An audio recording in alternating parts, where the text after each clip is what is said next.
Mr. Brian Godow. It's so good to see you today. I Well, appreciate you taking this time. you're very welcome.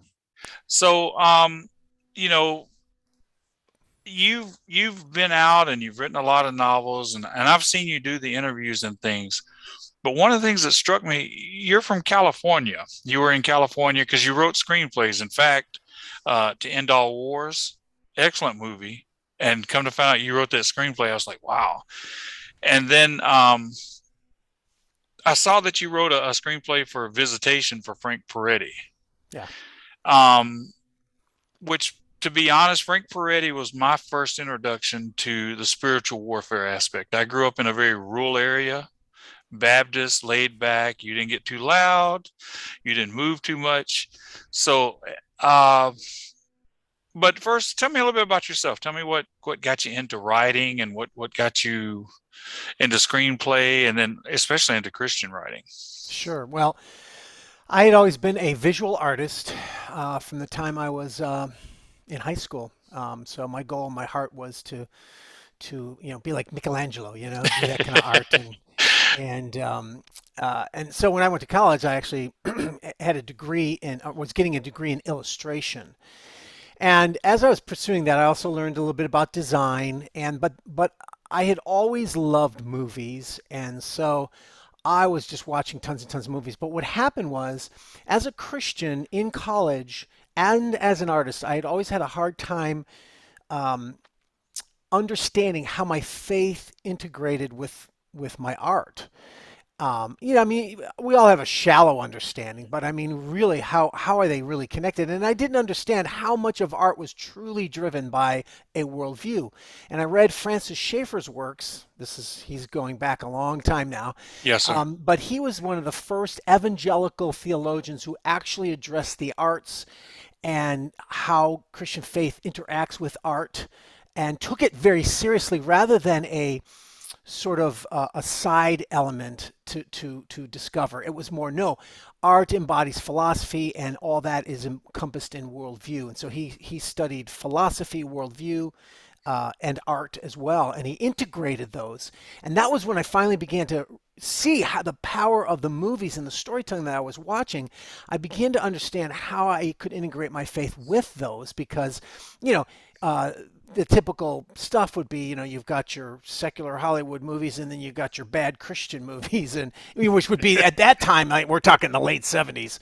There was only a handful of Christian movies out, not like today, right? The And they Cross were, and the Switchblade was one of them, I yeah, think. yeah, exactly. And what was the Left Behind one? It wasn't Left Behind. It was called A Thief in the Night. That was the End Times one, right?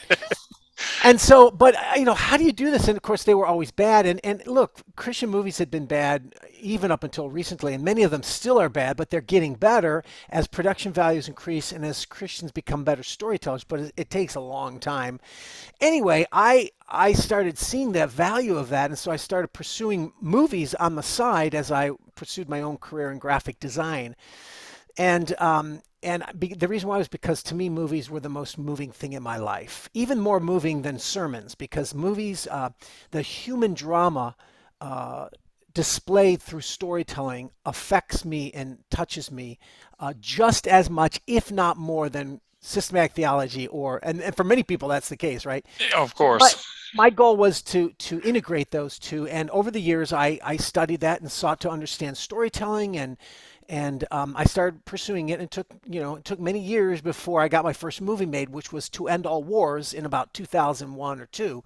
The movie got released. That was my first movie, and that introduced me into that world of Hollywood films, and I became an independent filmmaker, which means, I worked with people outside the system trying to get our movies made independently, usually, and then get them distributed within the system. And the reason why was because, I had a real heart for truth and for Christianity. Now, I wanted to make secular movies with a Christian worldview. It's not like I wanted to make Christian movies, but nonetheless, Hollywood is not disposed to that. They don't like that kind of stuff. Sometimes good movies do get through, don't get me wrong, but and certainly there are many good moral values that often do get through on movies. But just the kind of storytelling that I was doing just didn't fit, and so I wanted to find people who had a like mind, work with producers and directors who had a like mindedness, and we would get our movies made and get them distributed. And that's what I did and that's why I adapted Frank Peretti's Visitation.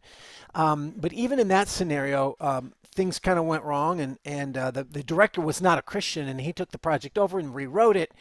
And so you could see how when people don't understand the Christian worldview, they can really alter something, and affect it in a negative way. So over the years, that's what I've been doing, and that had been my goal in my heart was I wanted to be a Christian screenwriter for the rest of my life, and that's what I wanted to do more than anything.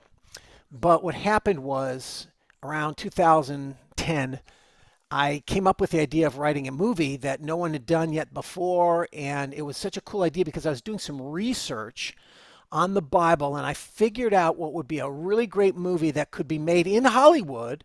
Big budget, unfortunately, but it would appeal to both Christians and Hollywood. Why? Because there's enough of the exciting ancient world and fantastical things going on for Hollywood, and because Hollywood at that point was doing Clash of the Titans, they were open to doing religious movies as long as they had the supernatural to make it bigger than life, right? Yes, sir. And but then Christians, of course, would like it because it's the Bible.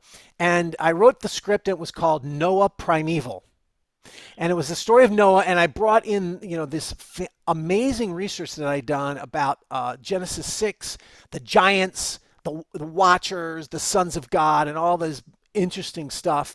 And then I discovered that Darren Aronofsky was trying to get his movie made on Noah.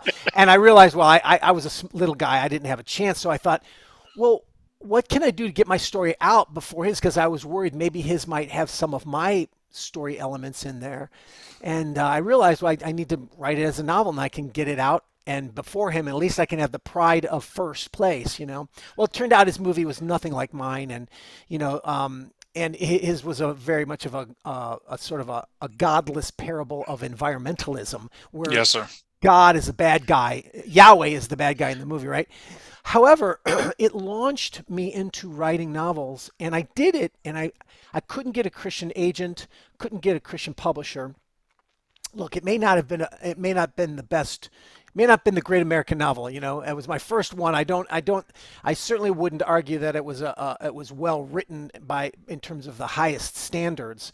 But I'm a good storyteller, and I know what I'm doing when it comes to that. And I thought, well, that was when self-publishing was really, it was starting to get a big wave. And so I got on that first crest of that wave, and it ended up selling way more than I realized. And I realized, oh, I can make a living doing this. I can make some money while I'm trying to make movies too. Because the problem with movies is, you could have, you can make a movie once every 3 years because it's so hard to get movies made. And so what happened was that excursion opened me up to the novel writing. And I realized when I wrote Noah Primeval, and it became a bestseller in the biblical fiction category, which is usually dominated by women writing stories of women in the Bible for women. And here I had this Noah was a warrior, and it's action packed like a Hollywood movie. And so I thought, well, maybe, and I realized that there's more to this theological thread of that I was implementing, and it was the supernatural worldview that could best be described by Michael Heiser's book, The Unseen Realm. That was a book that influenced me in that writing, and it opened up my eyes to a supernatural thread in the Bible, Watchers and Nephilim and such, that that brought fresh additional light to the Bible. It didn't change the meaning of the Bible. It opened it up, and it wasn't some esoteric secret knowledge. It was the pursuit of reading the Bible, seeking to understand it through the eyes of the ancient Jew, and realizing that their worldview was very different from our modern worldview. And even the way we read our English Bible is not necessarily the way they would understand a lot of their ancient Hebrew language and Greek language, right? And the more you look into their cultural context, you realize there's a lot of difference in the way they understand things. So I realized, oh my gosh, there's a story here. I could get 3 or 4 books out of it. Well, I'm up to like 15 now, and they're all in the series, several series that are all integrated called Chronicles of the Nephilim, Chronicles of the Watchers, and Chronicles of the Apocalypse.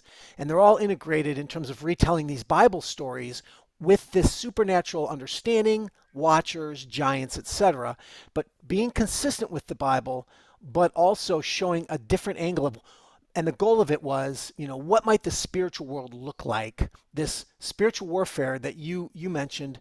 Also, the first time that I was introduced to it was through Frank Peretti's books. Now, I don't tend to be in the charismatic camp, Pentecostal type of thing, but if the Bible shows something, I'm going to believe it if that's what it says. And now Frank Peretti's was more of a, I think of a on the ground, you know, sort of, he had like demons of lust and all this kind of stuff. And I'm not, I don't see it that much that way. My understanding was more of a higher level. In other words, the spiritual warfare in the Bible is, yes, there are demonic encounters, of course, but the theology that the Bible is talking about is not so much like demons of lust and such that you have to cast out of Christians or whatever, but it's more about principalities and powers in the heavenlies that are that the Bible believes that there are territorial powers over nations and authorities. There may be individuals encountering demons. I'm not going to discount that, but the biblical theme is more about the fact that over earthly authorities and nations and cities, there are these spiritual powers, and so that when there's a war on earth, there's a war in heaven, that kind of thing. Jesus said, "On earth as it as is in it is in heaven." heaven. That was the belief that there's a connection between what's going on. That's why Elisha's servant, his eyes were opened when he thought that Jerusalem was going to be, devastated, and then his eyes were open to see the heavenly chariots around them, right? So there's that sort of element that's going on that was really fascinating, and the popular parlance is called watchers, right? Yes, Well, sir. that was the theme that transformed my theological understanding, and it also became that which drove all my novels that like I said, I've written up to 15 now. And so that's sort of the journey of my writing, and my goal is to be consistent with the Bible, and and to sort of fill in the gaps. Like I'll tell stories of, like, my latest novel is Moses, right? So I Yes, retell sir. the Moses stories and I try to stick to what the Bible is, but there's a lot missing in the Bible.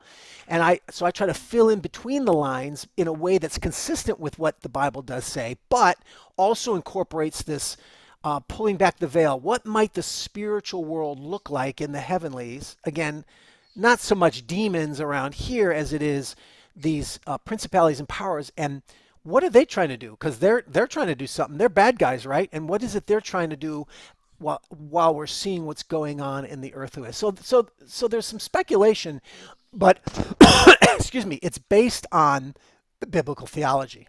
Well, that I really enjoy that. The Moses, I had a good chance to read it, and honestly, I listened to it with the audiobook. Yeah, So I like it when the audiobooks come out. I'm an old hand. I like to read.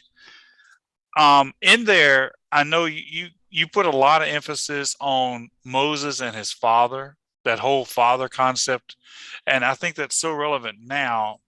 And to yeah, tie into that, another thing that I really appreciate what you said a while ago is the worldview.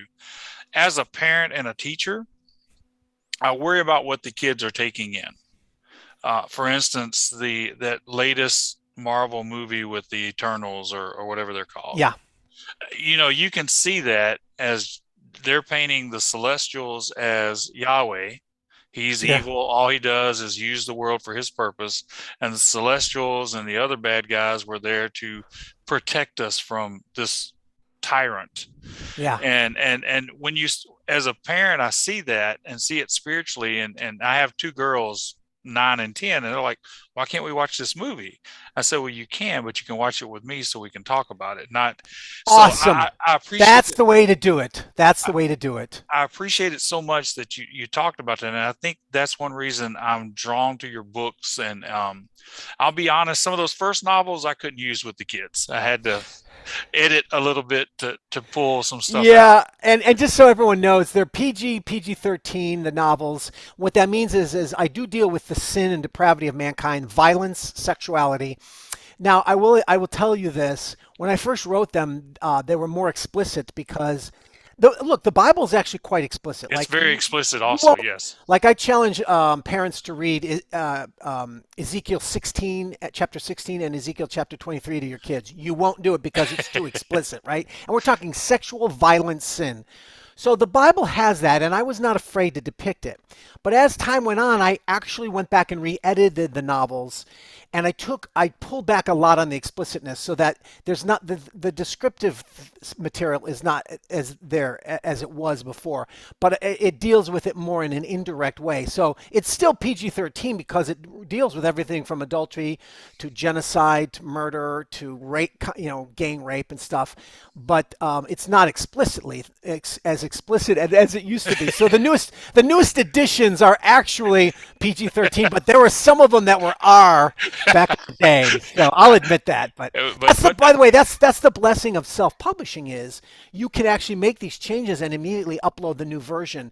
So you'll see the editions on my books, and if it's edition 5 or more, then you know that you've got the latest version and it's more PG-13. but they're really good. But in Moses, like I say, the father concept that you dug in there, and basically he had no choice but to look to God to be his real father after going Yeah. through three different ones.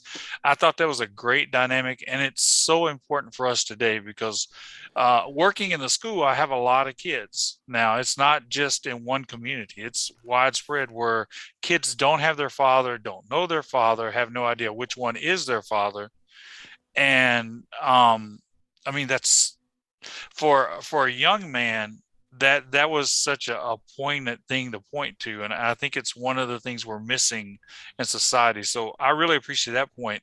What's another theme that you had in there that I know with Janice and Jambres. John Bruce, how you brought the Jewish and the Egyptian worldview, like how they were, this whole thing of the Book of the Dead was supposed to be their ticket to the afterlife. Yeah. Yeah. The how the devil just kind of, and I use that term very loosely because, but he corrupts things and makes you think, okay, this is your way in. Just like he said, you're going to be sons of God when you eat this fruit. It's all deception. Yeah. But when you brought that in, you could really see it. Right at the last minute, it changed for him. I'm sorry, I'm Yeah. spoiling the book, but No, no, no. That's it's fine. But look, I one of my goals is in all my novels, I I was really intrigued. I have been intrigued by my study of the Bible to find out how much in the Old Testament Israel, how much Israel worshipped other gods. I used to see it as this sort of like Israelites were monotheists who sometimes lapsed into polytheism, right? You right. know, and that's kind of the image that I kind of have. But the more I studied, the more I realized, no, actually, Israelites were polytheists who sometimes repented and became monotheists. Because I'm telling you, the history of Israel, their worship of all these gods we're not talking like we think of like, oh, an alcoholic who falls off the wagon and gets drunk one time. Like, yeah, that's a form of idolatry. No, no, no. They would worship Asherah and Baal for 300 years, off and on. But basically, like they would have Asherah poles, which are these, images of Asherah that never left the temple for 200 years. And you're like, in the temple of God, And so that was so intriguing to me. And I wanted to understand how much or to understand the Hebrew faith in context of the pagan religions around it, because it was very interactive and they had common understandings. Like, for instance, pagans also believed that there were watcher like Plato even writes about this, and Aristotle, I think, where they believe that there were territorial gods over nations, right? And so but how is that correctly understood is through the biblical notion. But I do find ancient religions to be fascinating. Canaanite religion with Baal and Asherah, Egyptian religion. I've always heard, I knew very little about Egyptian religion. We hear about like, oh, Isis and Osiris, right? Maybe you may have watched the movie The Gods of Egypt or something, but to really understand how they understood the world, it's fascinating to me. And so I want to accurately depict that worldview. But the thing about the Moses is, since Moses was raised as an Egyptian, he was thoroughly inundated into this worldview. So I wanted to try to understand, well, what would it be like to be a Hebrew who's thoroughly inundated in Egyptian religion and how he turns and turns to Yahweh and such. But we have this history of Christianity is always attacked by secular or godless scholars, right? And Right.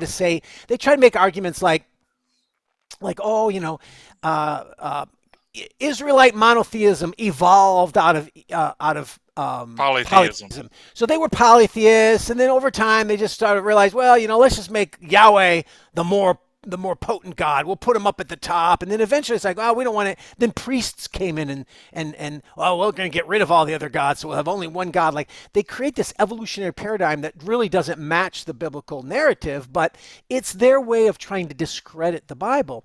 And so the common reference had always been from, we're talking forever in academia, was comparative religions. You go to college, you take a comparative religion class, and you lose your faith because you realize, oh, they all believe the same things. They just change them for their own religions, right? Well, that's only like a partial truth in terms of they all have common concepts, right? But there's something more significant as where they differ, and to me, I want to understand these other pagan religions around Israel because they do interact to some degree, and it helps us understand the Bible even better. And I'm not afraid of that lie because I understand that no, actually, if you read the Bible, you realize that no, God chose a pagan Abraham, right? And then he chose a people who had been thoroughly inundated in paganism in Egypt, right? To Right. take them out of Egypt and create his people out of them, the sons of Jacob, right? Well, they're thoroughly paganized, so of course, if you believe that similarities between religions means they're all connected and they all evolved out of one another, there's no, well, that just shows your own prejudices and biases. You're assuming that there's no real God.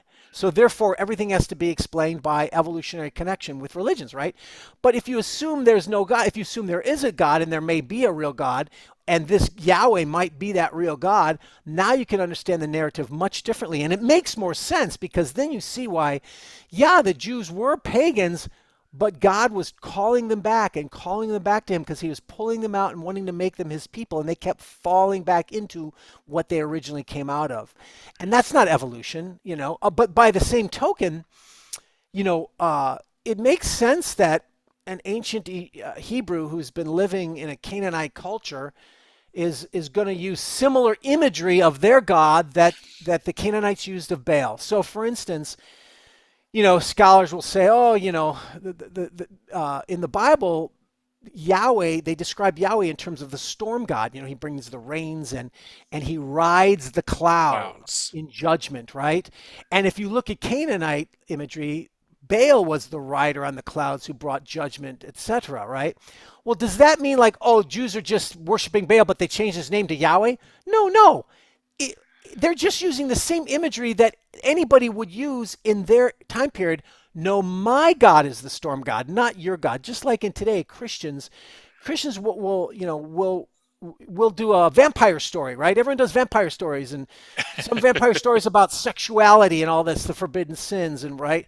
But a Christian might do a vampire story, and we're going to tell the story, but we're going to communicate it. No, we're going to communicate it as an analogy for the sinful nature and humanity, right?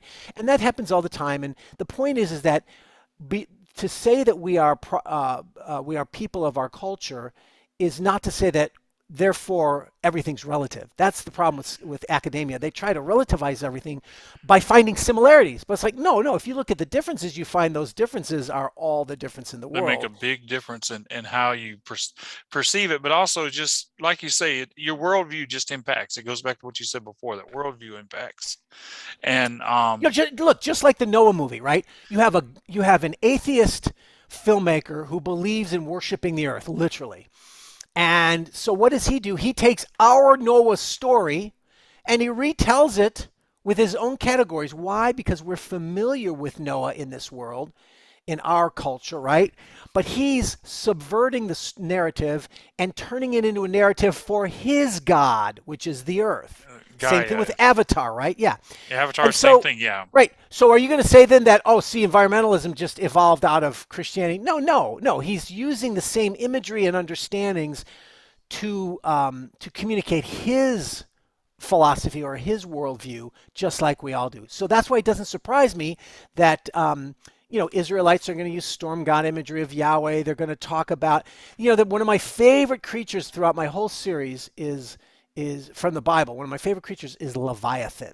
Oh, I love that you And use Leviathan right, and also. so Leviathan shows up in all my stories, and there's a reason for that. Now, some Christians believe that that's a literal creature, and some believe it's a dinosaur in the time of man. I've done a study on it. In fact, I've written a book, Leviathan and Behemoth. I You have can that get it right now on here Amazon. also. Yeah, Oh, it's cool. There you that go, one I right want to there. read. That's what I was saying. This is one of your researched books. Exactly. Awesome. So my conclusion is, and you can look more into it, of course, but my conclusion is that the Leviathan is a known image of the sea dragon of chaos that almost all the cultures had. And it was basically a symbol. It's not like they believed in mythical creatures. It's like, no, they used it as a symbol to communicate the chaos that they believed was outside their comforted religious worldview, or in case of Israel, their covenant. So the world was the sea, the chaos of sea that has darkness. We don't know what's under it, right? And who's the creature that rules in that sea? Leviathan. He's the dragon that brings chaos.